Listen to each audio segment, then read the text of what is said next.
Hello दोस्तों। तो आज से हम लोग स्टार्ट कर रहे हैं बीपीएससी का जो होता है 1994 का प्रैक्टिस क्वेश्चन बैंक। देखिए, बीपीएससी प्रैक्टिस सेट बनाने का इम्पोर्टेंस ये है कि बीपीएससी का जो एग्ज़ाम होता है उसमें प्रीवियस ईयर का क्वेश्चन मैक्सिमम रिपीट होता है। तो इसीलिए बेहतर होगा कि हम जब से स्टार्ट हुआ है क्वेश्चन तब से लेके और करंट, इट मीन्स अभी ये 2020 है तो 2019 तक का हम लोग को हमेशा हम उस पर कॉन्फिडेंस होना चाहिए। इस तरह से इसको कमांड कर लेना है कि ताकि आगे आने वाले एग्ज़ाम में हम लोग को उस पर कॉन्फिडेंस के साथ करेक्ट कर सकें। ठीक है, तो चलिए स्टार्ट करते हैं। एक और सोचना है कि अगर आपको वो देखिए यूट्यूब के बारे में बताते हैं। यूट्यूब क्या है ना कि एक महासागर है। यूट्यूब एक ऐसा महासागर है कि जिसमें आप कोई भी चीज़ को बहुत ही आसानी से समझ जाते हैं, इतने अच्छा आसानी से समझ जाते हैं, लेकिन जितना जल्दी समझते हैं वो उतना जल्दी चला भी जाता है। बस यदि थोड़ा सा अगर आप लोग सावधानी बरतिएगा तो आपका हमेशा के लिए आपके पास रह सकता है। बस करना क्या है कि किसी भी चैनल पे आप कुछ भी पढ़ रहे हैं तो उसको कोशिश कीजिए कि नोट डाउन करने के लिए। यदि वो नोट डाउन कर लीजिएगा तो आपका हमेशा क्लियर रह जाएगा। ठीक है, तो चलिए आज से हम लोग स्टार्ट करते हैं। हमारा पहला क्वेश्चन है कि अवसादी सेलों के लिए निम्नलिखित में से कौन सा कथन असत्य है। कौन सा कथन असत्य है? किसके लिए क्वेश्चन बोल रहा है? अवसादी सेल के लिए। तो ऑप्शन है, ये वे सेलें हैं जिनकी संरचना ताप तथा दाब पर निर्भर करती है। ये सेलें अक्रिस्टलीय हैं। ये सेलें स्तरों में निक्षेपित हैं। ये सेलें जल में नहीं निर्मित हो सकते हैं। तो अब सबसे पहले देखिए, ये ऑप्शन तो सब पता नहीं क्या क्या है। अगर हम अवसादी सेल का जो है कि इसका प्रॉपर्टी जान जाते हैं, अगर इसका प्रॉपर्टी जान जाएंगे क्या उसका फीचर्स है तो ऑटोमेटिक है इसमें से हम लोग ये सेलेक्ट कर सकते हैं कौन सा आंसर होगा नहीं होगा। तो देखिए, अवसादी चट्टान होता है क्या है ना कि सबसे पहले ये जान लीजिए कि ये एक फिजिकल ज्योग्राफी का पोर्शन है। फिजिकल ज्योग्राफी का, और फिजिकल ज्योग्राफी में जो मेन फैक्टर होता है किसी भी चेंज के लिए वो होता है टेम्परेचर और प्रेशर।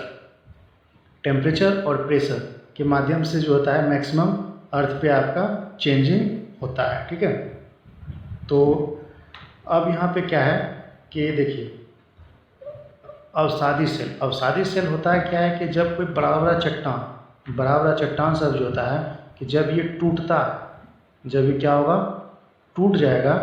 टूटने के बाद किसी भी जगह आके एक जगह वह जमा होते जाएगा। यहाँ ध्यान दीजिएगा, ये क्या हो जाएगा, जमा होते रहेगा। और जब जमा होते रहेगा एक के ऊपर एक जमा होगा, इसका मतलब क्या हो गया, एक स्तर बन जाएगा। इस पर स्तर बन जाएगा।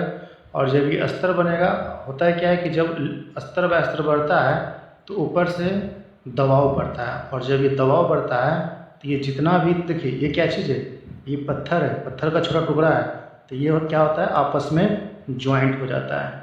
मतलब एक तरह से एक यह लेयर बन जाता है। ठीक है, एक लेयर, ये लेयर बन गया, दूसरा लेयर ये बन गया। इस तरह से देखिए, एक लेयर, दो लेयर, तीन लेयर, चार लेयर, इसी को हम लोग बोलते हैं स्तर। अब देखिए, क्या इस जगह क्रिस्टल है कहीं पे? कहीं नहीं है। अब ऐसा कैसे हुआ था? इतना प्रेशर के कारण इस पर प्रेशर बढ़ते गया, नीचे जो होता है वो सॉलिडिफाई होते गया, ये सॉलिड में कन्वर्ट होते गया। तो अब यहाँ पे मेरे ख्याल से इतना जानने के बाद जो है कि आप लोग को समझ में आ गया होगा कि इसका आंसर क्या होगा। तो बताइए क्या होगा। क्वेश्चन है यहाँ पे, देखिए फिर से क्वेश्चन पढ़ लीजिए। अवसादी सेलों के लिए निम्नलिखित में से कौन सा कथन असत्य है? ऑप्शन देखिए, पहला, ये वे सेलें हैं जिनकी संरचना ताप दाब पर निर्भर करती है। ये तो स्वाभाविक है, सही है। ये सेलें अक्रिस्टलीय हैं, ये तो अक्रिस्टलीय है। ये सेलें स्तरों में निक्षेपित होते हैं, मतलब अभी बताए थे कि लेयर बाय लेयर वह जमा होता है। तो इसका आंसर क्या होगा, डी। ये सेलें जल में नहीं निर्मित हो सकती है। ठीक है, तो चलिए आज का अगला क्वेश्चन देखते हैं। टीन, टीन क्या है या टीन कहाँ पे मिलता है? टीन कहाँ पे मिलता है? ऑप्शन दिया हुआ है प्लास्टर निक्षेप, कायांतरित शैलों में, अल्प सिल्क आग्नेय शैलों में, उपरोक्त में से सभी में। ठीक है, तो देखिए टीन क्या हो गया कि एक ये मेटल है, सबसे पहले क्या है, एक मेटल है, धातु है, और ये जो होता है वो बहुत ही स्ट्रॉन्ग होता है। धातु क्या होता है? स्ट्रॉन्ग होता है। जैसे कि आप देखते होंगे यहाँ पे आयरन सब हो गया। तो देखिए अब इसमें होता है क्या है कि प्लासर क्या होता है ना कि वो जो डिपॉजिट होता है कण, छोटा छोटा टुकड़ा जो होता है पत्थर सब का जो डिपॉजिट होता है, इसी को बोलते हैं प्लासर निक्षेप। ठीक है, तो इस जगह पे यह नहीं मिलता है।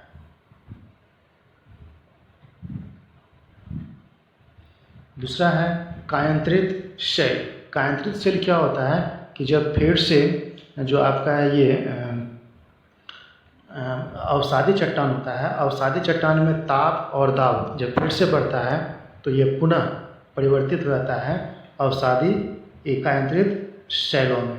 और आपको पता है कि कायांतरित शैल जो होता है, हम अभी बोले थे कि ये लेयर बाय लेयर ये भी बढ़ेगा, ये भी बढ़ेगा, ये भी बढ़ेगा, जिससे वजह से यहाँ पे प्रेशर ज़्यादा क्रिएट होगा, और ज़्यादा क्रिएट होगा तो इस जगह पे मिनरल्स वगैरह सब का बहुत ही ज़्यादा अमाउंट में मिलता है। ठीक है, तो इसका जो सही आंसर है वह है बी, कायांतरित शैल। इसका आंसर क्या होगा? इसका आंसर है बी, कायांतरित शैल। टीन कहाँ मिलता है? कायांतरित शैलों में। चलिए अगला क्वेश्चन देखते हैं। अगला क्वेश्चन पॉलिटी से है। भारतीय संविधान को अपनाया गया था। स्वाभाविक है, भारत का संविधान बनाया कौन था? भारत का सदस्य बनाया था, भारत का आदि बनाया था। तो ये देखिए ब्रिटिश सांसद तो कभी अपनाएगा नहीं, गवर्नर जनरल वो तो कभी भी नहीं अपनाएगा। भारत का सांसद के द्वारा कैसे बनाएगा? पहले वहाँ पे जो भारत का संविधान अपनाया गया था वह संवैधानिक सभा द्वारा बनाया था।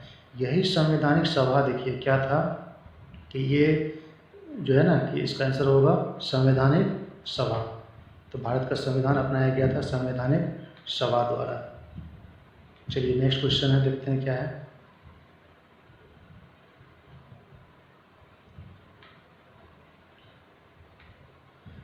भारत में लौकिक सार्वभौमिकता है क्योंकि संविधान की प्रस्तावना प्रारंभ होती है।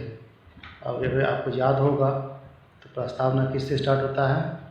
हम भारत के लोग, इस तरह से स्टार्ट होता है। क्या आंसर होगा इसका? डी। ठीक है, सार्वभौमिकता मतलब क्या होता है? ये जो होता है कि किसी भी धर्म, जाति, रंग के आधार पे भारत का संविधान किसी के पक्ष में या विपक्ष में कोई भी किसी भी तरह का मतभेद या विभेद नहीं करता है। ठीक है, चलिए अगला क्वेश्चन देखते हैं।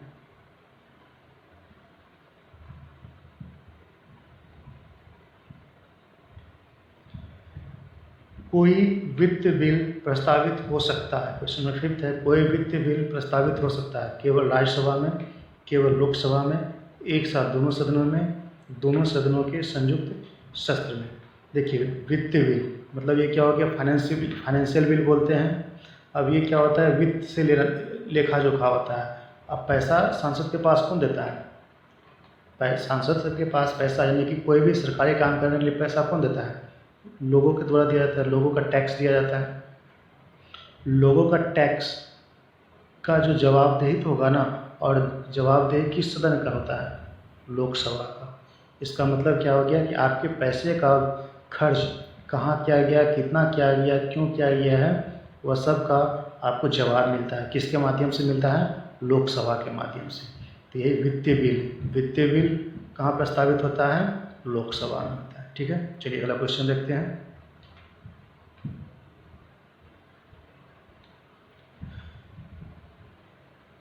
भारतीय नागरिकों के मौलिक अधिकार का वर्णन संविधान के अनुच्छेद मौलिक अधिकार फंडामेंटल राइट कितना में है? भाग 3 और अनुच्छेद कितना से है, 12 से 35। ठीक है, तो इसका आंसर होगा ये। चलिए अगला क्वेश्चन देखते हैं।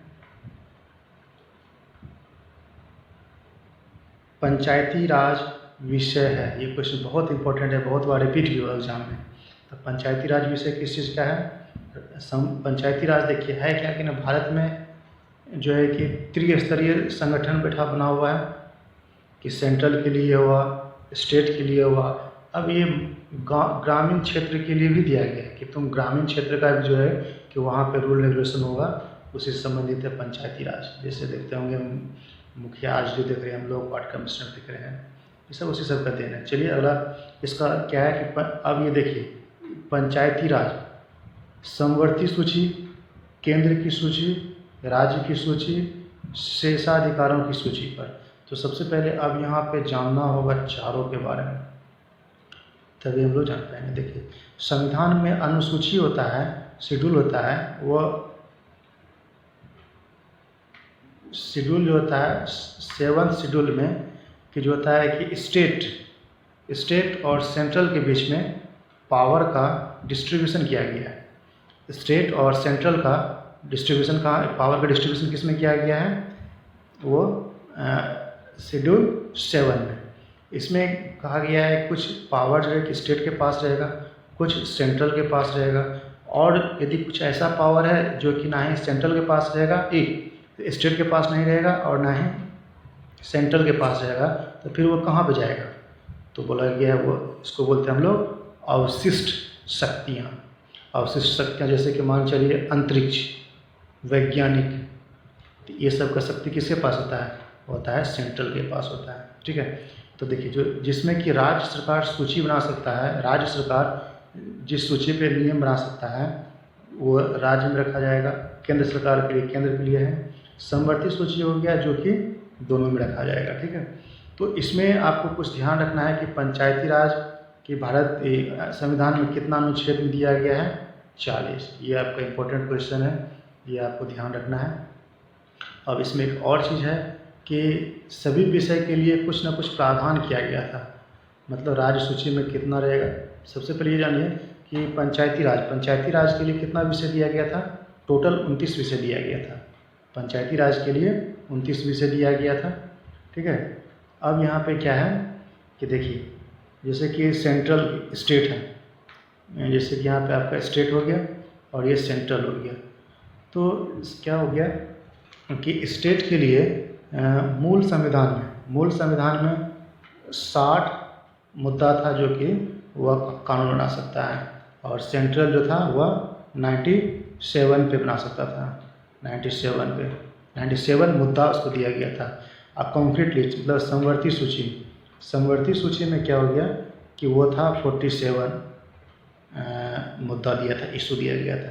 लेकिन इसमें क्या हो गया, समय समय पे अमेंडमेंट होता गया, ये समय संशोधन होने के बावजूद जो है कि स्टेट का जो नंबर इंक्रीज हो गया वह हो गया 61, और सेंट्रल का जो हो गया वो हो गया 100। और यहाँ पे समवर्ती सूची में जो था प्रावधान पहले था 47 जो कि अब हो गया है 52। तो आपको यह भी याद रखना है और यह भी याद रखना है क्योंकि ये क्वेश्चन एक बार एग्जाम में आ चुका है यूपीएससी एग्जाम में। ठीक है, तो आपको इस तरह से पूरा ध्यान रखना होगा और अच्छे से। तो चलिए इसके बारे में और आगे डिटेल में पढ़ेंगे जब हम लोग डिटेल में चैप्टर पढ़ेंगे। तो चलिए नेक्स्ट क्वेश्चन देखते हैं क्या है।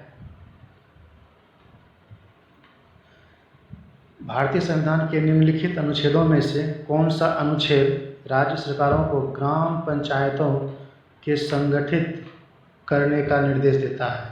जस्ट अभी क्वेश्चन हुआ था अनुच्छेद 40, महात्मा गांधी का यही था विचार। चलिए नेक्स्ट क्वेश्चन देखते हैं क्या है, पेज नंबर 5। चलिए क्वेश्चन है, न्यायिक पुनरावलोकन का अर्थ क्या है? अर्थ यह है, क्वेश्चन है, न्यायिक पुनरावलोकन का अर्थ यह है कि उच्चतम न्यायालय को सभी प्रकरणों पर अंतिम अधिकार होता है, राष्ट्रपति के विरुद्ध दोषारोपण कर सकता है, उच्च न्यायालय द्वारा निर्मित प्रकरणों की समालोचना कर सकता है, किसी भी राज्य के कानून को अवैध घोषित कर सकता है। देखिए, न्यायिक पुनरावलोकन, इसका मतलब समझिए क्या होता है कि विधि कौन बनाता है, नियम कानून कौन बनाता है? विधि बनाता है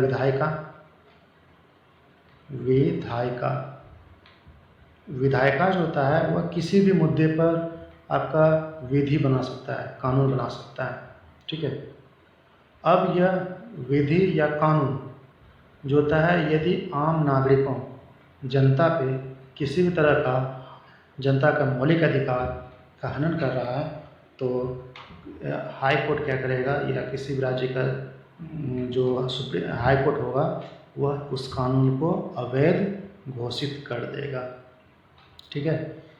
मतलब क्या हो गया कि वह, अब आप न्यायिक पुनरावलोकन मतलब क्या समझें कि विधायिका के द्वारा जो विधि या कानून का निर्माण किया गया था, अगर वह उस विधि के माध्यम से नागरिक को या जनता को किसी भी प्रकार का मौलिक अधिकार का हनन हो रहा है, तो उसको क्या कर सकता है, अवैध घोषित कर सकता है। ठीक है। चलिए अगला क्वेश्चन देखते हैं। कल्याणकारी राज्य के आदर्श वर्णित है। कल्याणकारी राज्य मतलब वेलफेयर स्टेट, तो इसका आंसर होगा राज्य के नीति निर्देशक तत्व। अब ये होता क्या है, देखिए संविधान में अभी क्या हम बोले थे कि आपका कुछ मौलिक अधिकार होता है, कि आपको स्वतंत्रता का अधिकार दिया गया है, बोलने का अधिकार दिया गया है। ये सब जो अधिकार आप उसको नियम के तहत, अगर आपको कोई हनन कर रहा है, आपके मौलिक अधिकार का हनन कर रहा है, तो सुप्रीम कोर्ट या राज्य का हाई कोर्ट उसके अगेंस्ट में यह वैधानिक कार्रवाई करेगा। लेकिन एक और अधिकार, मतलब एक और संविधान में प्रावधान किया गया, राज्य के नीति निर्देशक तत्व। इसका मतलब सीधा ये समझिए कि किसी भी राज्य का जो सुप्रीम होगा, जनता का क्या चाहिए, जॉब, अच्छा से उसको मेडिकल फैसिलिटी चाहिए। ठीक है। मतलब उसको समाज में हर फैसिलिटी चाहिए, तभी तो वो अपना जनप्रतिनिधि यहाँ भेजेगा। यदि उसका जनप्रतिनिधि यहाँ पे उसके लिए काम नहीं करेगा, तो क्या जनप्रतिनिधि को यहाँ पे भेजेगा? कभी नहीं भेज सकता है। ठीक उसी तरह यही हुआ राज्य के नीति निर्देशक तत्व। मतलब क्या हो गया ना कि सरकार जो होता है, राज्य के कल्याण के लिए समय समय पर क्या करता है, वह विभिन्न प्रकार का योजना का प्रलोभन देता है, एक तरह से यह कर सकते हैं, जिसकी वजह से वह अपना शासन को अच्छे खासा समय तक वह रह सकता है। ठीक है। तो कल्याणकारी राज्य का वर्णन कहाँ पे किया गया है, राज्य के नीति निर्देशक तत्व में। चलिए अगला क्वेश्चन देखते हैं। लोकसभा के स्पीकर का निर्वाचन होता है, तो लोकसभा का जो होता है कि लोकसभा का, देखिए लोकसभा भी तो क्या हो गया, एक सांसद ही तो हो गया ना, लोकसभा भी तो एक सांसद हो गया, यानी सांसद के सभी सदस्यों द्वारा। सांसद, देखिए सांसद यहाँ पे क्या हो गया, दोनों हाउस का सांसद कहते हैं, लोकसभा और राज्यसभा। लेकिन यहाँ पे क्वेश्चन किससे संबंधित है, लोकसभा से, थोड़ा वो ध्यान देना होगा।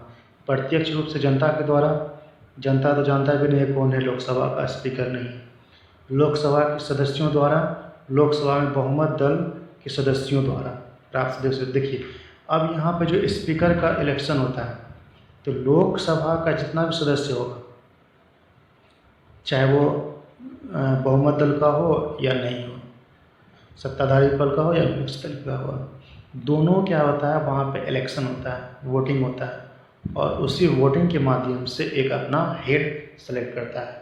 ठीक है। तो इसका आंसर होगा लोकसभा के सभी सदस्यों द्वारा। ठीक है। तो चलिए अगला क्वेश्चन देखते हैं।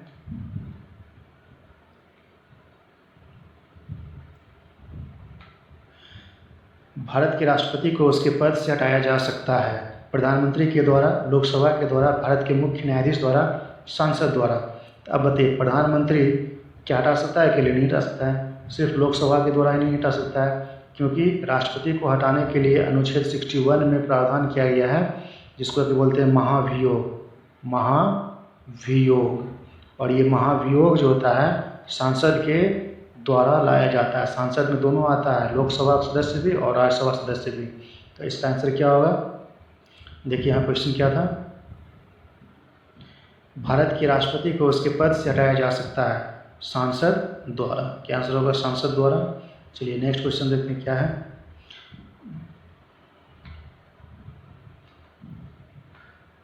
भारत में किसी भी सदन का सदस्य हुए बिना कोई व्यक्ति कब तक मंत्री पद पर आसीन रह सकता है?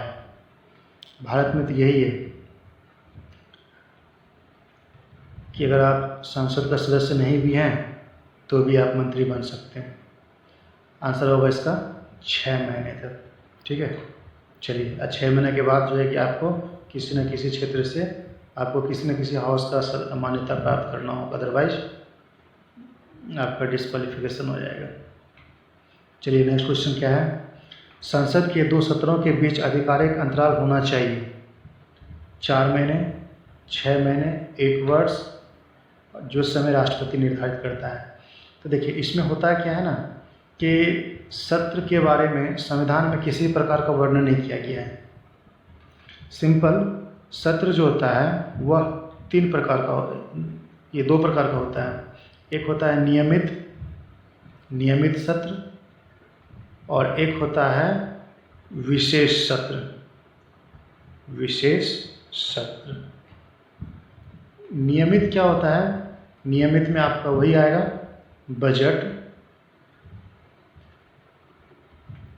बजट सत्र आएगा, उसके बाद आएगा मानसून आएगा और शीतकालीन आएगा। शीतकालीन,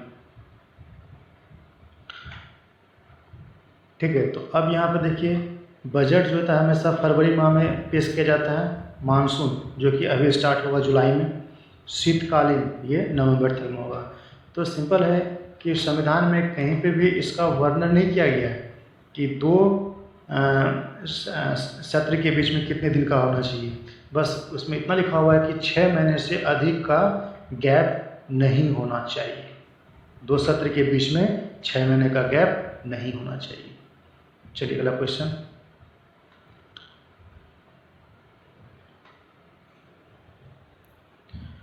भारत में प्रजातंत्र इस तथ्य पर आधारित है कि संविधान लिखित है, यहाँ मौलिक अधिकार प्रदान किए गए हैं, जनता को सरकारों को चुनने तथा बदलने का अधिकार प्राप्त होता है, यहाँ राज्य के नीति निर्देशक तत्व है। देखिए सबसे बड़ा इम्पोर्टेंट यही है कि मान के चलिए आपके लिए कोई सरकार आपके फेवर में काम नहीं करेगा तो आप क्या कीजिएगा? बस हर 5 साल में टाटा बाय बाय। ठीक है, तो इसलिए भारत में जो प्रजातंत्रता होता है उसका मुख्य आधार यही होता है। चलिए अगला क्वेश्चन क्या है, राष्ट्रपति राष्ट्रीय आपातकाल की घोषणा कर सकता है। राष्ट्रीय आपातकाल का घोषणा कब करता है? हथियारबंद पे, बाह्य आक्रमण के, युद्ध के आधार पे और उपरोक्त सभी वर्णित सभी कारणों के आधार पे। तो अनुच्छेद 352। ठीक है, तो आंसर क्या होगा इसका? उपरोक्त सभी अधिकार पे, ये उपरोक्त वर्णित सभी कारणों के आधार पे। हथियारबंद के आधार पे भी वह आपातकाल घोषित कर सकता है, बाह्य आक्रमण के आधार पे भी, युद्ध के आधार पे भी। ठीक है, चलिए अगला क्वेश्चन देखते हैं क्या है।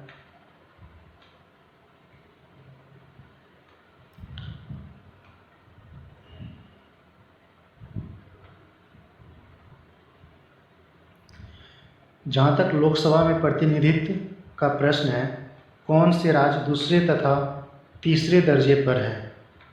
तो देखिए इसमें जो है कि ये हालांकि क्वेश्चन आपका पुराना है, तो ये आपका उस समय 1994 में बिहार और झारखंड एक था, तो जिसके वजह से ये दोनों होता है। लेकिन इसका करेंट जो आंसर होता है, देखिए सेकंड नंबर पे है महाराष्ट्र है, सेकंड नंबर पे है महाराष्ट्र है और थर्ड नंबर पे है पश्चिम बंगाल।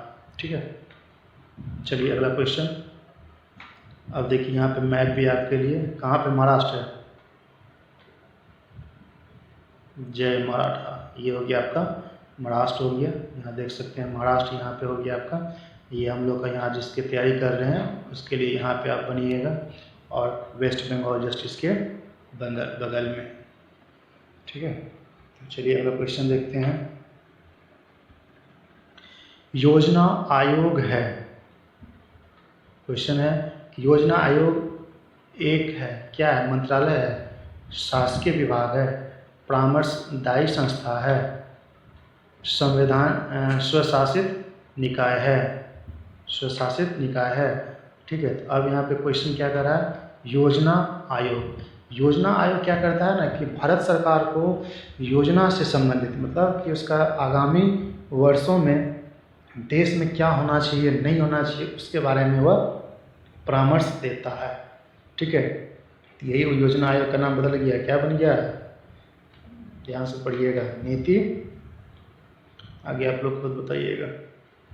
चलिए अगला क्वेश्चन है,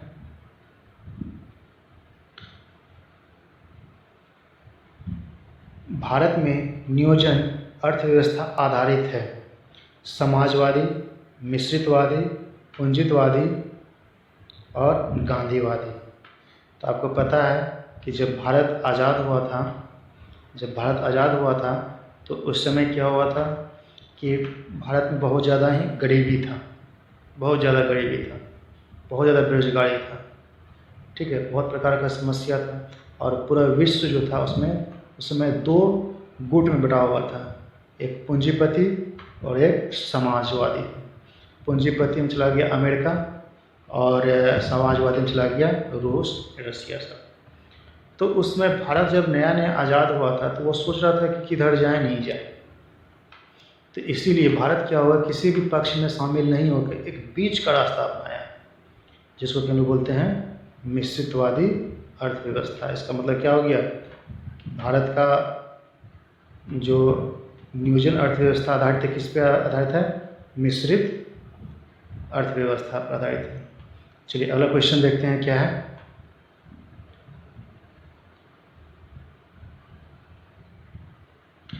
भारत की उन्नति संतोषजनक रही है।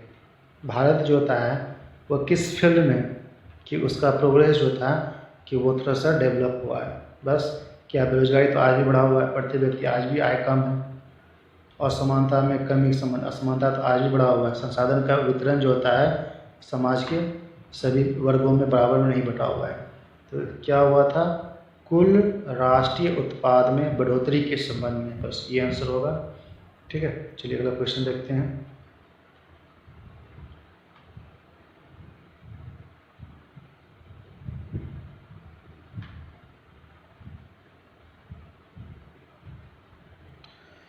विभाजन के कारण भारत का कौन सा उद्योग सबसे बुरी तरह प्रभावित हुआ था?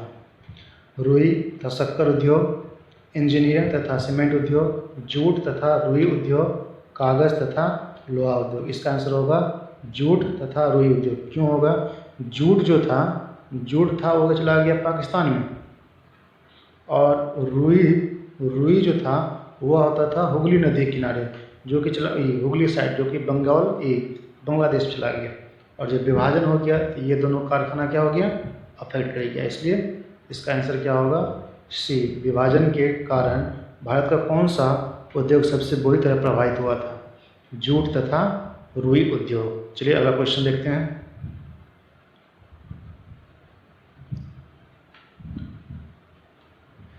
आठवीं पंचवर्षीय योजना प्राथमिकता देती है, मतलब हर पंचवर्षीय योजना, जो अभी हम बोले थे योजना आयोग क्या कहता है कि हर 5 साल के लिए वह एक फिक्स कुछ कार्यक्रम रखता है कि इसमें कृषि करना है, इसमें औद्योगिक करना है। कि उसी तरह कह रहा है कि 8वीं पंचवर्षीय योजना जो है किस क्षेत्र को प्राथमिकता देता है? तो उस समय क्या हुआ था, बेरोजगारी से संबंधित। क्या आंसर होगा, बेरोजगारी से संबंधित। तो अब इसका बताइए तो क्या था 8वीं पंचवर्षीय योजना का कार्यकाल? इसका था 1952 से 1957। ठीक है, चलिए अगला क्वेश्चन देखते हैं। क्वेश्चन नंबर 23, भारत में किस उद्योग सर्वाधिक लोग कार्यरत हैं?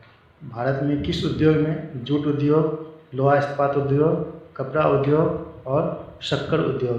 तो इसका जो आंसर होगा आपका कपड़ा उद्योग। ठीक है। तो सबसे ज़्यादा जो होगा आपका वो लोग किस में कार्यरत है, कपड़ा उद्योग में। चलिए अगला क्वेश्चन देखते हैं।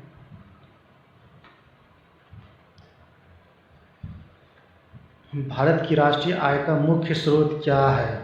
क्या है? इंडिया इज एन, बताइए, एग्रीकल्चर ओरिएंटेड कंट्री।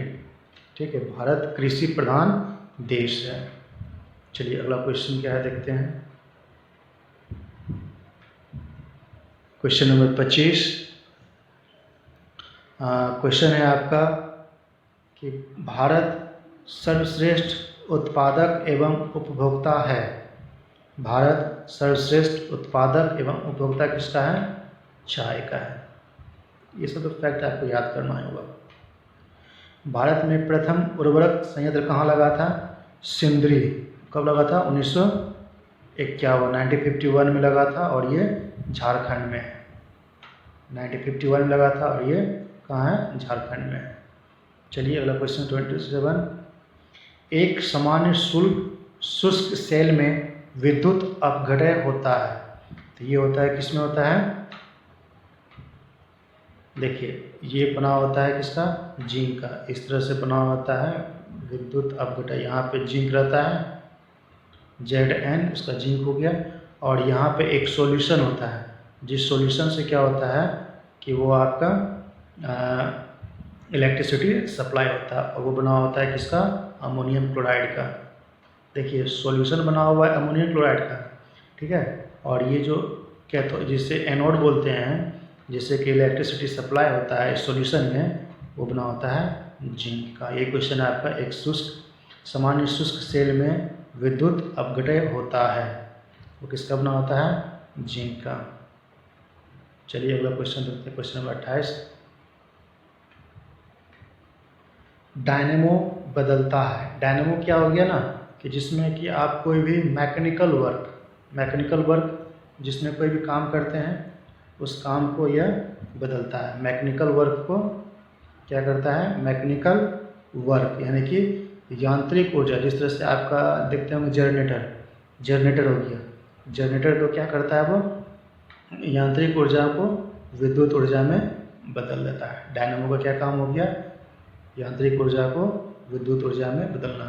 देखते होंगे मोटर को हैंडल मारते हैं तब उसमें इलेक्ट्रिसिटी सप्लाई होता है, या आप टरबाइन सब में देखते होंगे वहाँ पे पैडल मूव करता है तब जाकर वहाँ पे इलेक्ट्रिसिटी सप्लाई होता है। चलिए अगला क्वेश्चन देखते हैं। आकाश नीला क्यों दिखता है? या आकाश नीला दिखता है क्योंकि देखिए सबसे इसका सिंपल क्या है ना कि आप ये एटमॉस्फेयर में क्या होता है? बहुत ज़्यादा डस्ट पार्टिकल होता है, बहुत ज़्यादा पार्टिकल होता है। और यहाँ से सारा जो एक वाइट लाइट होता है, इसमें आपको पता है कि लाइट में 7 कलर होता है, वो जाता है। और ये क्या करता है कि जो लाइट होता है ये और ये जो पार्टिकल्स होता है इसको सभी डायरेक्शन जहाँ तहाँ क्या करता है? वो डेविएट कर देता है। इसमें जो होता है कि ब्लू कलर क्या करता है कि वो शॉर्ट वेव के साथ वो जाता है, जिसके कारण उसको ये स्कैटर करता है। यही वजह से है कि मैक्सिमम टाइम में हम लोग क्या करते हैं? आकाश कैसा दिखाई देता है? नीला दिखाई देता है। फिर से इसको हम बता देते हैं क्योंकि ये साइंस का है, हमको लगता है कि बहुत कम वो फिजिक्स है। देखिए आकाश में आपको पता है कि बहुत ज़्यादा क्या है? डस्ट पार्टिकल है, ड्रॉपलेट है, वाटर ड्रॉपलेट है। अब यहाँ से सनलाइट जा रहा है तो ये लाइट क्या करता है ना, इसमें 7 कलर सबका अलग अलग वेवलेंथ होता है। वो होता है क्या है कि जिससे भी जाता है सब पार्टिकल क्या करता है? लाइट को जहाँ तहाँ स्कैटर कर देता है, जहाँ तहाँ बिखेर देता है। तो इसमें जो सबसे छोटा होता है लेंथ वेव का वो होता है ब्लू कलर, इसलिए उसको पहले ही क्या करता है? डेविएट कर देता है। तो अब बताइए जो रिफ्लेक्ट हो पाएगा कौन सा देखेंगे हम लोग? ब्लू। समझ में आया? चलिए अगला क्वेश्चन नंबर 30 देखते हैं क्या है। अगला पेज।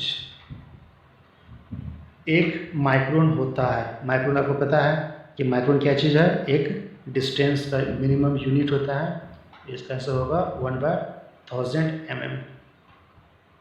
चलिए अति चालक अतिचालक का लक्षण क्या होता है? पहले अतिचालक होता है क्या, तब तो आपको मालूम चलेगा होता है। देखिए कभी कभी क्या होता है कि ऐसा कंडक्टर, ठीक है, ऐसा कंडक्टर जो कि वह बहुत ही लो टेम्परेचर पे, बहुत ही लो टेम्परेचर पे क्या होता है ना कि वह ये इलेक्ट्रिसिटी का प्रतिरोध जो होता है वो शून्य हो जाता है। जब शून्य हो जाएगा तो उसी को हम लोग क्या बोलते हैं, इस प्रॉपर्टी को बोलते हैं अतिचालकता, और जिस कंडक्टर से जाएगा उसको बोलते हैं अतिचालक। अत्यंत निम्न ताप पर कुछ पदार्थों का विद्युत प्रतिरोध शून्य हो जाता है, ठीक है। प्रतिरोध क्या होता है, चलिए उसको इंग्लिश में बोलते हैं रेजिस्टेंस। इलेक्ट्रिसिटी क्या होता है, मान लीजिए इधर से फ्लो रहा है, तो इलेक्ट्रिसिटी को फ्लो होने के लिए जो यहाँ पे आगे हम लोग कभी देखते हैं बल्ब लगा देते हैं, पंखा लगाते हैं, तो क्या होता है ये धीरे धीरे ना बल्ब पंखा की तरह से इसका इलेक्ट्रिसिटी को फ्लो करने में ऑब्जेक्शन रहता है, तो इसीलिए इसको बोलते हैं हम लोग रेजिस्टेंस, ठीक है। तो अभी क्या बोले, बहुत ही लो टेम्परेचर पे कभी कभी क्या होता है, या जिस कंडक्टर का बोल सकते हैं वो देखिए यहाँ से जब इलेक्ट्रिसिटी सप्लाई होगा तो उसका रेजिस्टेंस बहुत ही कम हो जाता है, तो इसको बोलते हैं चालकता, और ये चालकता बोलते हैं, अतिचालक बोलते हैं, और इस प्रॉपर्टी को बोलते हैं अतिचालकता। चलिए क्वेश्चन नंबर 31, 32 देखते हैं क्या है। वर्ष दीर्घतम होता है, सबको पता है कहाँ पे होता है, प्लूटो। चलिए नेक्स्ट क्वेश्चन क्या है, वर्षा की बूंद की गोलाकार आकृति का कारण है। अब पता है कि जब एटमॉस्फेयर में तो वर्षा होता है ना, कि वो सब चाहता है वाटर ड्रॉपलेट क्या होता है, अपने आप को कॉन्ट्रैक्ट करना। तो जब कॉन्ट्रैक्ट करना होता है तो इस टेंडेंसी को बोलते हैं पृष्ठ तनाव, सरफेस टेंशन, ठीक है। क्या इसका आंसर होगा, वर्षा की बूंद गोलाकार क्यों होता है, क्योंकि उसका पृष्ठ तनाव के कारण बढ़ने लगता है। चलिए अगला क्वेश्चन देखते हैं क्या होता है।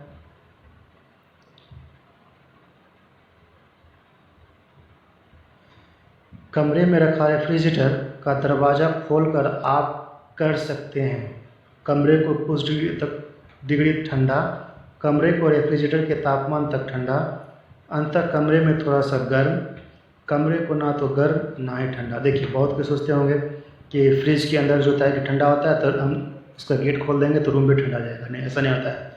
हम लोग जब पढ़ेंगे थर्मोस्टेट का लॉ तो उसमें जानेंगे कि जब वो फ्रिज का दरवाज़ा खोलिएगा तो रूम का टेम्परेचर क्या हो जाएगा, थोड़ा सा गर्म हो जाएगा, ठीक है। चलिए अगला क्वेश्चन देखते हैं क्या है। किस खनिज से रेडियम प्राप्त होता है, क्या आंसर होगा, जिंक ब्लेड। नेक्स्ट क्वेश्चन, परमाणु बम का सिद्धांत आधारित है, परमाणु बम किस सिद्धांत पे करता है, नाभ के संलयन, नाभ के विखंडन, ए तथा बी दोनों। देखिए कोई भी एक हैवी मेटल होता है, हैवी मेटल जब ब्रेक डाउन होता है तो उसको बोलते हैं विखंडन। और जब दो एलिमेंट कंबाइंड होता है और कंबाइन होने के बाद एक सब्सटेंस का फॉर्मेशन करता है उसको बोलते हैं संलयन।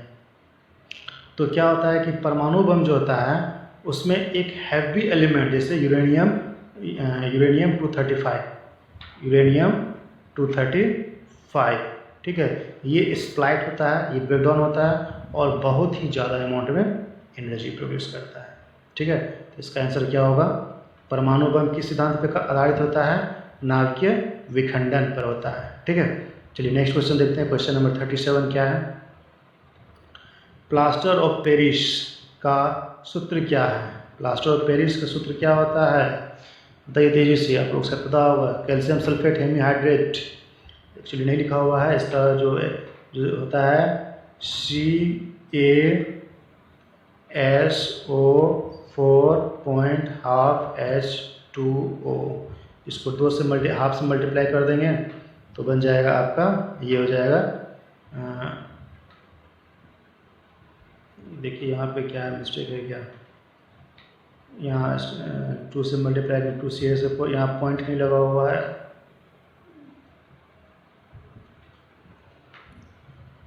CaSO4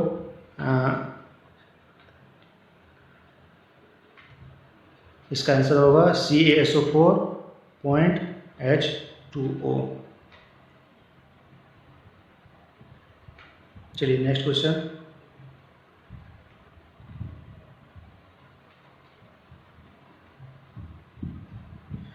नींबू खट्टा किस कारण से होता है?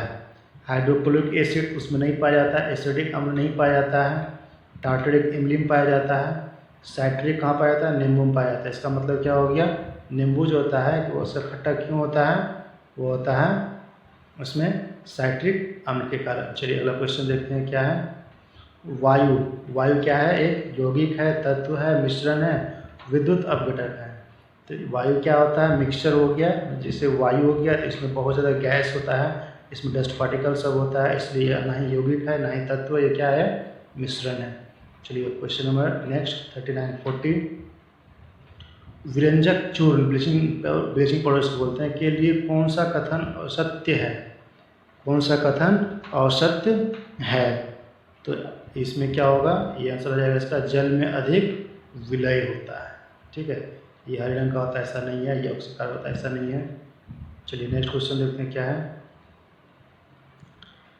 पारद धातु क्या होता है? मरकरी सॉल्यूशन को बोलते हैं। तो इसमें क्या होता है ना, मरकरी Hg, मरकरी क्या होता है? Hg होता है हाइड्रोजन।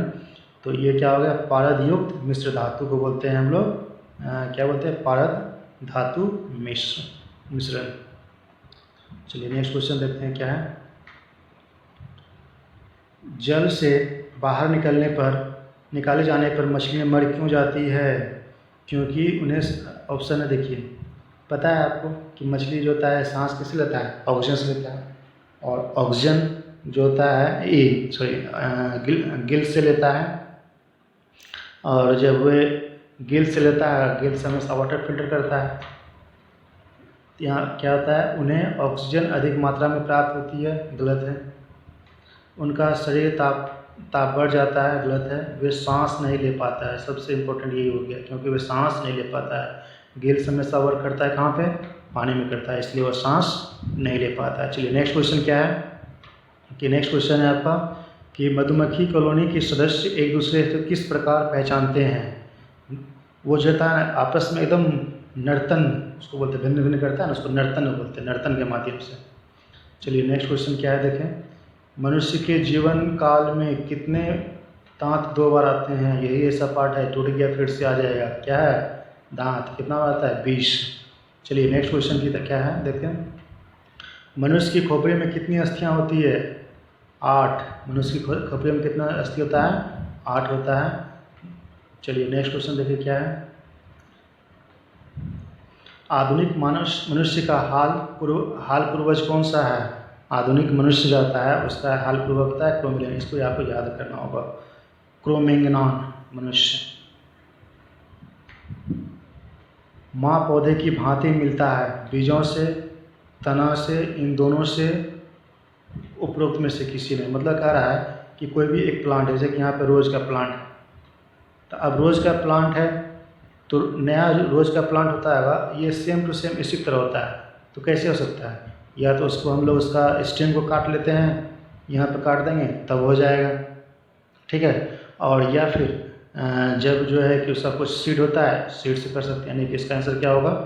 दोनों होगा। दोनों से हम लोग ट्राई करेंगे तो एकदम उसका सेम एपीरेंस होगा। चलिए नेक्स्ट क्वेश्चन देखते हैं। 80% से अधिक सेल में पाए जाने वाला पदार्थ क्या है? हम लोग का बॉडी में सबसे ज़्यादा क्या मान पाया जाता है? जल। जल जीवन है। जल में जो होता है टोटल सेल जीवित रहता है, जल की कमी से टोटल क्या रहता है? खत्म। इंसुलिन प्राप्त होता है, किससे होता है? डालियों से होता है। इंसुलिन देखते होंगे, डायबिटीज जिससे होता है, अभी बहुत ही ज़्यादा चर्चा में है। चलिए next question. Doctor Hargobind Khorana को किस आविष्कार के लिए सम्मानित किया गया था? प्रोटीन संश्लेषण नहीं किया था, जीन के लिए संश्लेषण, हाँ ये था कि डॉक्टर हरगोविंद खुराना जो था आर्टिफिशियल जीन का संश्लेषण किया था, इसलिए उसको क्या मिला था? सम्मान गया था, ये बायो में इसका नोबेल प्राइज से किया गया था। चलिए नेक्स्ट क्वेश्चन देखते हैं क्या है। Question number 51। संसार का सबसे बड़ा फूल कौन है? रेफ्लेसिया, नाम सुना है? देखिए फोटो भी होगा इसका, ये देखिए रेफ्लेसिया, ये हो गया आपका रेफ्लेसिया हो गया। चलिए अगला क्वेश्चन देखते हैं क्या है। तना काट आमतौर पे किसके प्रवर्धन के लिए प्रयोग किया जाता है, मतलब कि कौन सा ऐसा पौधा है जिसका कि तना से काट के हम लोग जो कि उसका नया पेड़ पौधा लगा लेते हैं। आमतौर पे इसका प्रयोग किया जाता है किसमें, गन्ना में किया जाता है। केला क्या है, केला को एक बार काट दीजिए, लगा दीजिए और 5 बार 10 बार उसको अपने आप ग्रो करते रहता है। मटर पौधा क्या है, मटर पौधा, ठीक है, क्वेश्चन है मटर पौधा क्या है, तो ऑप्शन क्या है, साग, पुष्प, झाड़ी, क्या है इसमें, ऑप्शन होगा साग। चलिए क्वेश्चन नंबर 54 देखते हैं क्या है। विकास का मुख्य कारक क्या है, विकास का मुख्य कारक क्या है, कि देखिए अगर आपको सर्वाइव करना है, डार्विन थ्योरी दिया था, तो आपको नेचर से क्या करना होगा, नेचर से आपको स्ट्रगल करना होगा। आसानी से किसी को खाना नहीं मिल जाता है, आसानी से किसी को रहने के लिए आवास नहीं मिल जाता है, तो उसको क्या करना होता है, प्रकृति के साथ ये स्ट्रगल करना होता है, मेहनत करना होता है। आसानी से आसान होता है तो सबको आज नौकरी मिल गया होता है, ठीक है, तो इसलिए आसानी से कुछ भी नहीं मिलता है। देखते हैं सभी आजकल इतना पॉपुलेशन बढ़ गया है कि हर फील्ड में बहुत ज़्यादा कंपटीशन टफ हो गया है। चलिए नेक्स्ट क्वेश्चन, क्वेश्चन नंबर 55। मनुष्य के शरीर में पैर की हड्डी होती है, कैसी होती है, खोखली होती है, सरंगड़ी होती है, ठोस होती है, किलक होती है। वो जो होता है ना एकदम, बताइए कैसा होगा, ये देखें खोखला टाइप का, खोखला, खोखली, खोखली, ये होगा खोखली। चलिए नेक्स्ट क्वेश्चन, क्वेश्चन नंबर 56। छोटा नागपुर विद्रोह, छोटा नागपुर जनजाति विद्रोह कब हुआ था, ये हुआ था आपका 1820 में हुआ था।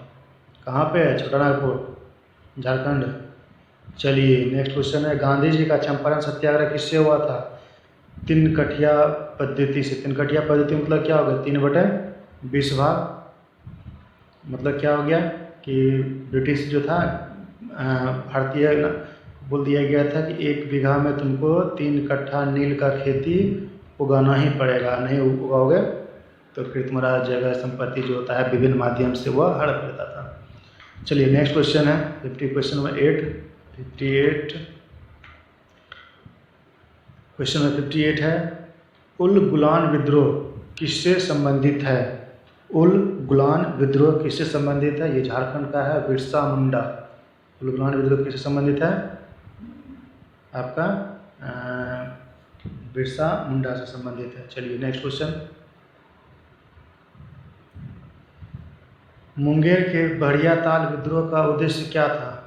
देखिए हुआ क्या था, बिहार सरकार जो होता है वह उसका ज़मीन का जो बोली होता है वो खुद लगा सकता है, दूसरे पर नहीं लगा सकता है, तो उसी को बोलते हैं बकास्त भूमि। बकास्त भूमि का जो वापसी के लिए मुंगेर का था वहाँ पे विद्रोह किया था, ठीक है, उसी के लिए यहाँ फेमस हो गया। मुंगेर के बढ़िया ताल विद्रोह का उद्देश्य क्या था, बकास्त भूमि की वापसी की मांग था।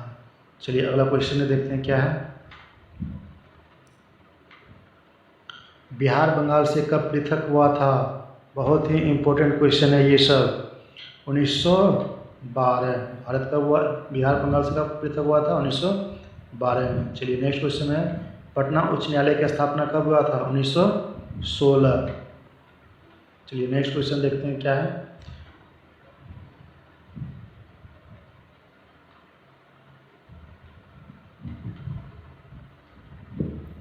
सन 1930 और सन 1932 में बरही कांग्रेस ने सफलतापूर्वक अंग्रेजी हुकूमत को किस जिले में नाकाम कर दिया था। तो ये जो होता है कि कहाँ पे उसको क्या किया था, उसको डिफीट कर दिया था। तो इसका जो होगा आपका कहाँ पे किया था, गया, हाँ गया में इसका किया था। गया कहाँ है बताइए इसमें, देखिए आपका तो मैप बहुत ही ये हो गया है। चलिए अगला देखते हैं नेक्स्ट टाइम हम, हुंड्रू प्रपात किस नदी पे है, स्वर्णरेखा नदी पे। ये बहुत ही बड़ा क्वेश्चन आया हुआ है। चलिए अगला क्वेश्चन, शहतात जो विश्व का सबसे सुंदरम, गर्म और हल्का ऊन माना जाता है, कहाँ पैदा होता है। तो उज्बेकिस्तान, नाम सुने हैं, उज्बेकिस्तान। शहतात कहाँ पर होता है, उज्बेकिस्तान में। चलिए नेक्स्ट क्वेश्चन क्या है, अब यहाँ देखिए इसमें भी नहीं दिखाई दे रहा है, ठीक है, हम नेक्स्ट टाइम फ्रेश मैप लगाएंगे। चलिए नेक्स्ट क्वेश्चन क्या है, भारत में कौन सा पहला विश्वविद्यालय होगा जो निजी व्यवस्था की देखरेख में होगा। ठीक है, निजी व्यवस्था में होगा, कौन सा होगा, राजीव गांधी कंप्यूटर विज्ञान विश्वविद्यालय। चलिए अगला क्वेश्चन, क्वेश्चन नंबर 65, नृशंस प्राणी किसे कौन सा है, इसमें कछुआ मतलब वल्नरेबल सेक्शन, जो कि अब क्या होगा, वो गायब होने वाला है। चलिए नेक्स्ट क्वेश्चन क्या है, क्वेश्चन नंबर 67, क्वेश्चन नंबर 67 क्या है कि भारत का राष्ट्रीय स्तनी क्या है, कहाँ क्या नाम है बताइए। अभी जनसंख्या बढ़ा है इस बार, इसको याद कर लिया कितना हुआ जनसंख्या। चलिए नेक्स्ट क्वेश्चन है, सिंधु सभ्यता में किस युग के अंतर्गत आती है। लूसेंट अगर बुक्स पढ़े होंगे तो आपको मिल गया होगा पहले दूसरा लेसन में, आद्य ऐतिहासिक युग, जिसमें कि आधा लिखो आधा ना समझो। ठीक है, चलिए अगला क्वेश्चन देखिए क्या है, अगला क्वेश्चन है आपका 800 से 600 ईसा पूर्व का काल किस युग से जुड़ा हुआ है। सत्य युग से जुड़ा हुआ है, ब्रह्म युग नहीं था उस समय। चलिए नेक्स्ट क्वेश्चन देखते हैं क्या है, हाँ, बोगासगुई का महत्व इसलिए है कि, बोगासगुई आप नाम सुने होंगे, जहाँ पे सबसे पहली बार क्या मिला था, देवी देवताओं का वर्णन मिला है। चलिए बता दिए हैं आंसर, यहाँ पे है, क्या आंसर होगा इसका, वहाँ जो अभिलेख प्राप्त हुआ उसमें वैदिक देवी एवं देवताओं का वर्णन मिलता है। चलिए next question, question number 71, Gayatri मंत्र किस पुस्तक में मिलता है। ऋग्वेद। गायत्री मंत्र किस पुस्तक में मिलता है, ऋग्वेद में मिलता है। चलिए नेक्स्ट क्वेश्चन देखते हैं 72, चलिए संगम युग में उरयुर किस लिए विख्यात था। संगम युग में उरयुर किस लिए विख्यात था, बताइए। यहाँ पे क्या होगा, कपास नाम सुने आप लोग, कपास का महत्वपूर्ण केंद्र था। ये क्वेश्चन रिपीट हुआ है, आगे भी पेश में आया है, बता दिए आपको।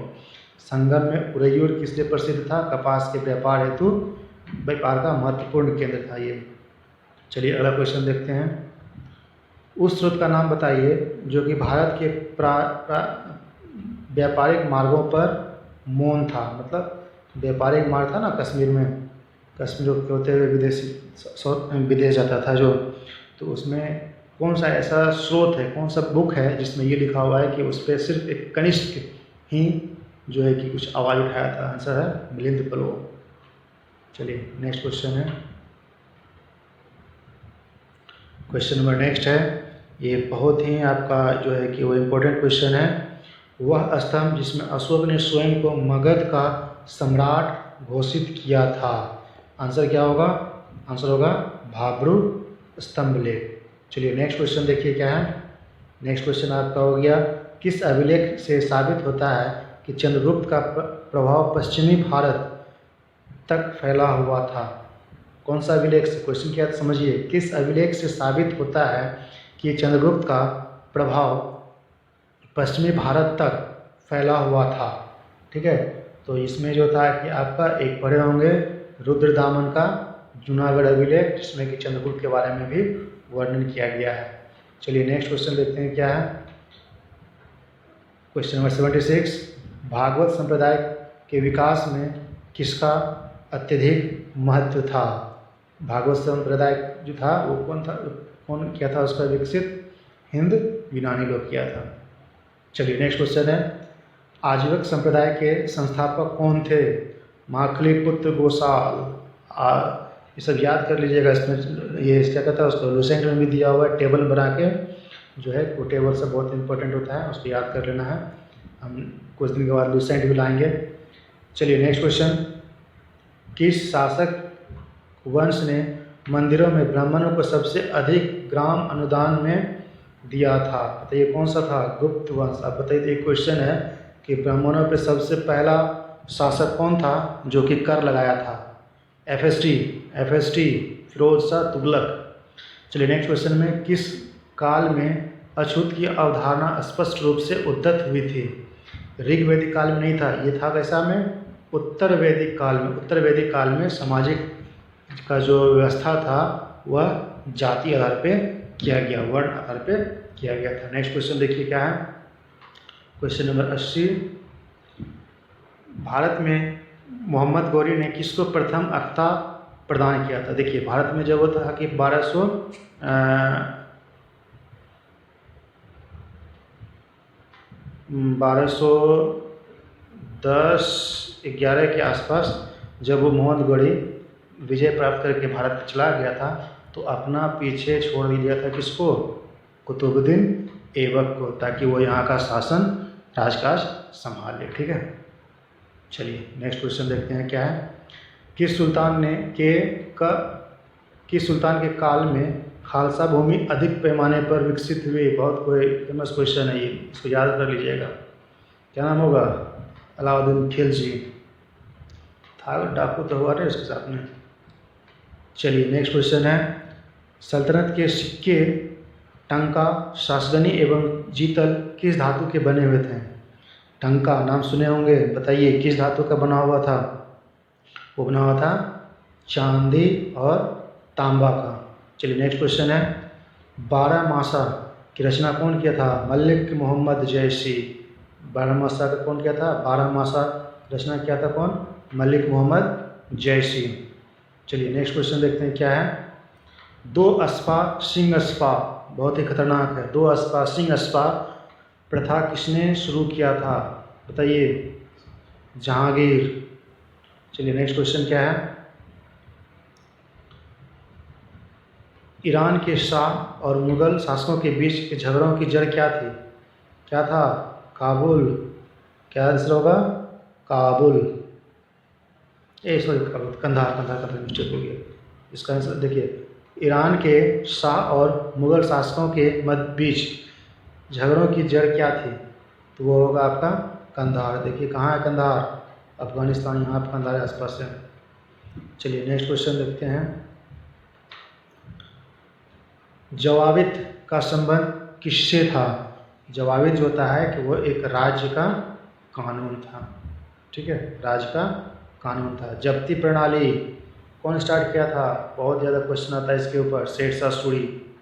ये देखिए शेरशाह सूरी का फोटो। चलिए नेक्स्ट क्वेश्चन,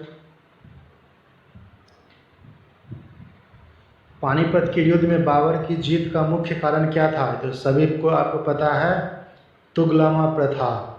क्या प्रथा था? तुगलमा प्रथा, या फिर उसकी सैन्य कुशलता, या उसकी घुड़सवारी सेना, या उसकी अफगानों की आपसी फूट। तो इसका आंसर होगा, क्या होगा आंसर इसका? उसकी सैन्य कुशलता। ठीक है, चलिए नेक्स्ट क्वेश्चन,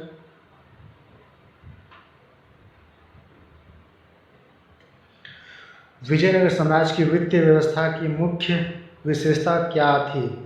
विजयनगर साम्राज्य की वित्तीय व्यवस्था की मुख्य विशेषता क्या थी? देखिए ये सब है कहाँ पर था? नदी किनारे, समुद्र किनारे राज्य का। इसका मतलब क्या हो गया? उसका जो आमदनी किससे होगा? बंदरगाह से होगा। ठीक है, चलिए नेक्स्ट क्वेश्चन, सरंजामी प्रथा। सरंजामी प्रथा किससे संबंधित है? सरंजामी प्रथा किससे संबंधित है? तो देखिए क्या था ना कि मराठा सब जो था वो भू राजस्व प्रथा चालू किया था, जिसको हम लोग क्या बोलते हैं? सरंजामी प्रथा। चलिए नेक्स्ट क्वेश्चन,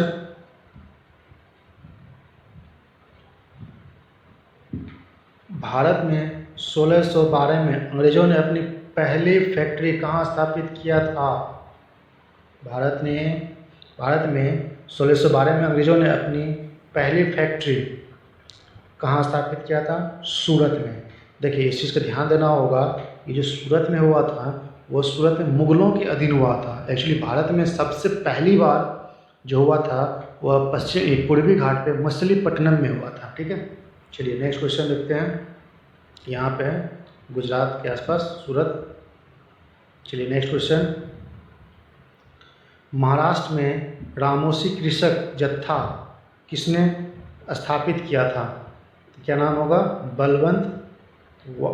वासुदेव बलवंत फड़के। वासुदेव बलवंत फड़के। चलिए नेक्स्ट क्वेश्चन क्या है, 1878 ईस्वी में वर्नाक्युलर प्रेस एक्ट किसने रद्द किया था? 1878 में भरना प्रेस एक्ट किसने रद्द किया था? ये क्या बोला था इसको? Lord Ripon.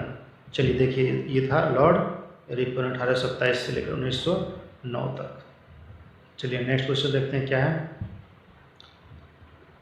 अमेरिका में फ्री हिंदुस्तान अखबार किसने शुरू किया था? बताइए तेजी से। तारकनाथ दास किया था। देखिए ये उसका तारकनाथ दास का फोटो। चलिए नेक्स्ट क्वेश्चन। गदर क्रांति 1916 याद होगा, छिड़ने का सबसे महत्वपूर्ण कारण क्या था? गदर क्रांति छिड़ने का सबसे महत्वपूर्ण कारण क्या था? बताइए, आप लोग बताइए, याद होगा तो। प्रथम महायुद्ध का शुरू होना। प्रथम महायुद्ध का शुरू होना। चलिए नेक्स्ट क्वेश्चन।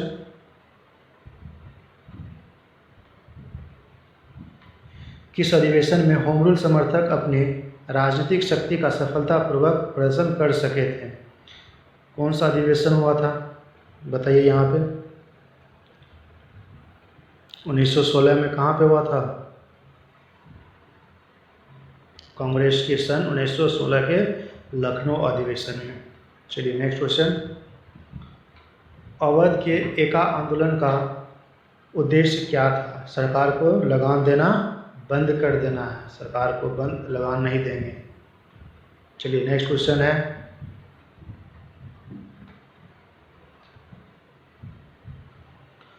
सन 1920 की खिलाफत कमेटी की सभा जिसने गांधी जी को असहयोग आंदोलन के नेतृत्व को संभालने का अनुरोध किया था, वह किस शहर में हुई थी?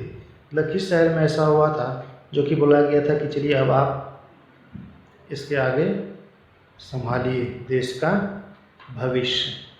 चलिए सन 1971 से 17, ये सन 71 नहीं होगा,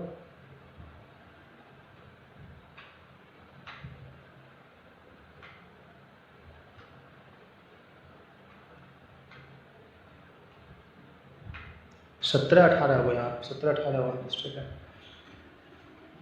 अहमदाबाद में गांधी जी द्वारा चलाए गए सत्याग्रह में किसने हिस्सा लिया था? हुआ क्या था कि आपको पता है कि यहाँ पे जो हुआ था, औद्योगिक कर्मी को बोनस सबसे संबंधित था, तो इसमें कौन क्या आंसर होगा? औद्योगिक कर्मी होगा। चलिए अगला क्वेश्चन देखते हैं। देखिए बुक से रिलेटेड हर बार क्वेश्चन आता है, लूसेंट में दिया हुआ है, वो सारा चीज़ हम करवाएंगे धीरे धीरे करके। तो आप लोग बस ये चैनल को, अगर आपको वीडियो पसंद आता है तो इसको शेयर कीजिए ज़्यादा से ज़्यादा और इसको लाइक कीजिए, ठीक है। चलिए अगला क्वेश्चन है। इंडियन अनरेस्ट के लेखक कौन है? वैलेंटाइन सिरोल। चलिए नेक्स्ट क्वेश्चन है क्या है। अपनी किस कार्यकारिणी कमेटी ने कांग्रेस ने भूस्वामी को समाप्त करने की नीति बनाई थी? कौन सा होगा? 1937। चलिए अगला क्वेश्चन। INA किसके दिमाग की उपज थी? डॉक्टर मोहन सिंह। चलिए इसका फोटो भी दिया गया होगा, शायद नहीं दिया, कोई दिक्कत नहीं है। चलिए नाई धोबी बंद सामाजिक बाइकआउट का एक स्वरूप था जो सन 1919 में कहाँ पे हुआ था? नाई धोबी बाइकआउट कहाँ पे हुआ था? कि ये हुआ था किसानों द्वारा प्रतापगढ़ जिले में चलाया गया था, हड़ताल कर दिया था। चलिए नेक्स्ट क्वेश्चन है। शिवालिक शैल समूह के दक्षिण में भावर क्षेत्र क्या कहलाते हैं? अब देखिए यहाँ पे क्या है ना कि भावर और भावर जो होता है उसको, ठीक है, जब ज्योग्राफी क्लास लेंगे तो उसमें बता देंगे तो अच्छे डिटेल करके। तो शिवालिक शैल समूह के दक्षिण में भावर क्षेत्र को गिरिपद की स्थिति कहते हैं। जैसे कि मान चलिए माउंटेन हो गया, माउंटेन जब यहाँ से टूटता है तो पानी होगा यहाँ पे, तो यहाँ पे बड़ा बड़ा पत्थर होगा, तो इस जगह पानी क्या होता है? गायब हो जाता है। फिर यहाँ पे कुछ दूर आगे जाने के बाद पानी यहाँ पे आ जाता है, ठीक है। तो इसी सबको बोलते हैं। चलिए अगला क्वेश्चन आता है। द्वीपों का समूह लक्षद्वीप क्या चीज़ है? प्रवाल बुत्ती है, प्रवाल उत्पत्ति का है, ज्वालामुखी उत्पत्ति का है, मृदा निक्षेपण का है, उपरोक्त में से कोई नहीं। प्रवाल भित्ति क्या है बताइए? द्वीप क्या है? प्रवाल भित्ति है। चलिए नेक्स्ट क्वेश्चन। भारत विस्तृत है। भारत जो है, भारत का विस्तृत क्या होगा? हालांकि देखिए इसमें आपका 37.75 नहीं, ये भी नहीं है, ये नहीं है, ये उपरोक्त में से कोई नहीं होगा। ठीक है, चलिए नेक्स्ट क्वेश्चन। भारत का क्षेत्रफल संसार के क्षेत्रफल का 2.2 है, परंतु इसकी संपूर्ण मानव जाति की 16% जनसंख्या है। मानव जाति का 16% जाति की, तो सब में एक ही टाइप हो गया। तो इसमें जो है ना कि ये ऐसा नहीं है, यहाँ पे हो जाएगा आपका 17% जनसंख्या। ठीक है, 17% यहाँ कर दीजिएगा, यहाँ पे 16, 17, यहाँ पे 18, यहाँ पे 19। चलिए नेक्स्ट क्वेश्चन है।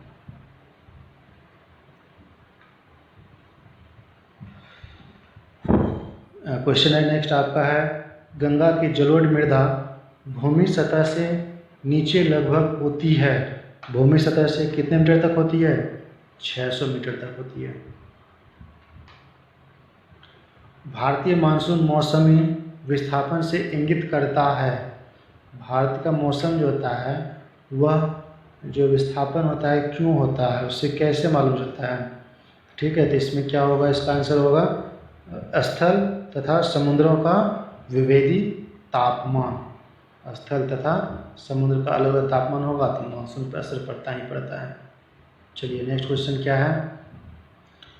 तिब्बत में मानसरोवर झील के पास जिस नदी का उद्गम होता है वो कौन सा है नदी है बताइए? ये तो बहुत ही फेमस क्वेश्चन है। ब्रह्मपुत्र का होता है, सतलज का होता है, सिंधु का होता है। चलिए उपरोक्त सभी का दे देते हैं। क्या होगा इसका आंसर? उपरोक्त सभी होगा। ब्रह्मपुत्र का कहाँ से होता है उद्गम सरोवर? उद्गम मानसरोवर झील से। सतलज नदी का मानसरोवर झील से। सिंधु का मानसरोवर झील से। चलिए नेक्स्ट क्वेश्चन क्या है। हिमालय में हिमरेखा निम्न के बीच होती है। हिमालय में हिमरेखा किसके बीच में होता है? कितना हाइट होता है उसका? लगभग 4500 से 6000 मीटर पश्चिम में होता है। चलिए नेक्स्ट क्वेश्चन क्या है। भारत की तट रेखा, क्या ये क्वेश्चन रिपीट हुआ है एग्जाम में? बता दिए ये क्वेश्चन जो है कि एग्जाम में रिपीट हुआ है। तट रेखा की लंबाई क्या होगा? देखिए भारत का जो ऐसे मानचित्र है ना, एक सेकेंड,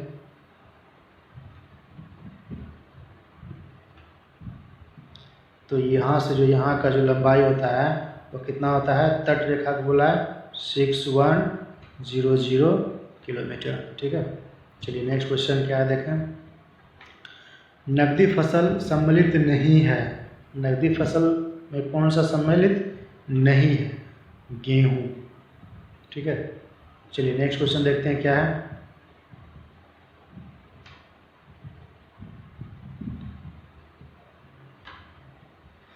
निम्नलिखित में से कौन सा महाद्वीप क्षेत्रफल के अनुसार सबसे बड़ा है? सबसे बड़ा कौन सा महाद्वीप है?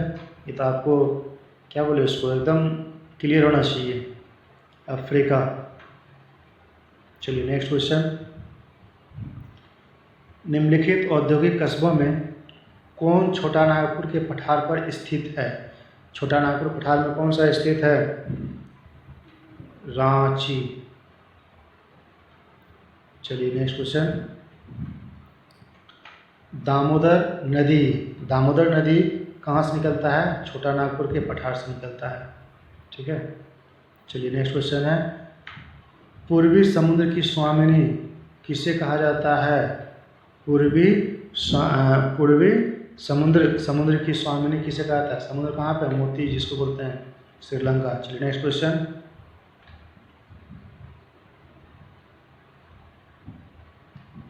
निम्नलिखित में से किस युग्म का मिलान सही नहीं है? चलिए अब देखिए यहाँ पे कह रहा है इसका सही नहीं है।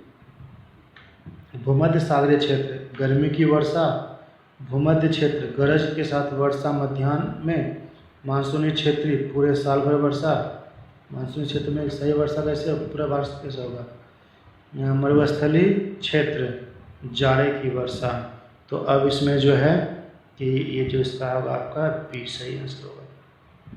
ठीक है, जब आप मानसून लोग पढ़ेंगे तो उस टाइम डिटेल में इसको पढ़ेंगे, डील करेंगे। चलिए अगला क्वेश्चन देखते हैं।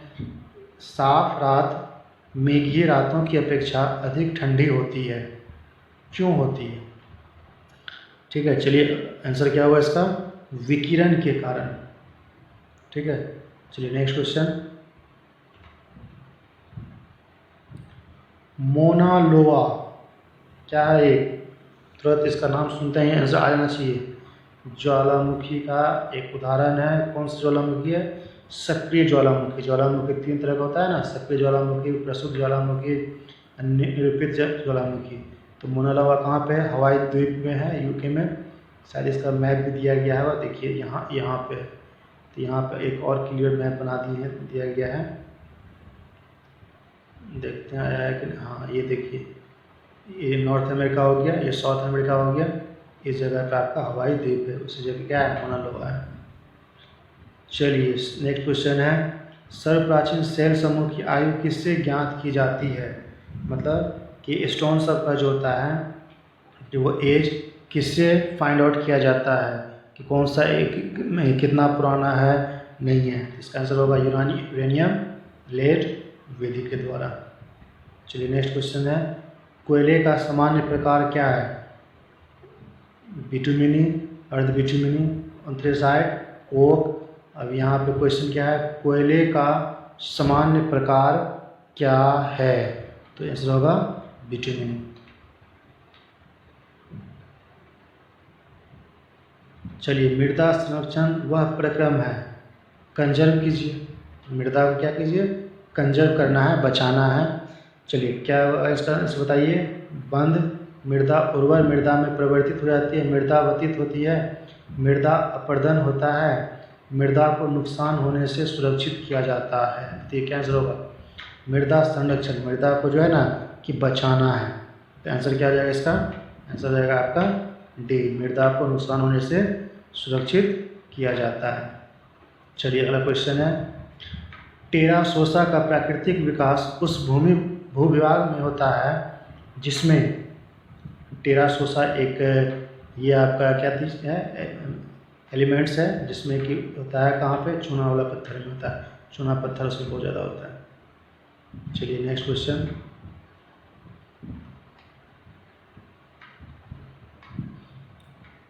तो दोस्तों आज इतना ही क्वेश्चन था, एक आज ये पहला सेट है। देखिए आप लोग अगर पसंद आएगा तो इसको लाइक सब्सक्राइब कीजिए, और हम बहुत जल्द बिहार का जो है कि अलग से ज्योग्राफी क्लास स्टार्ट करेंगे। और इसमें जो है कि अगर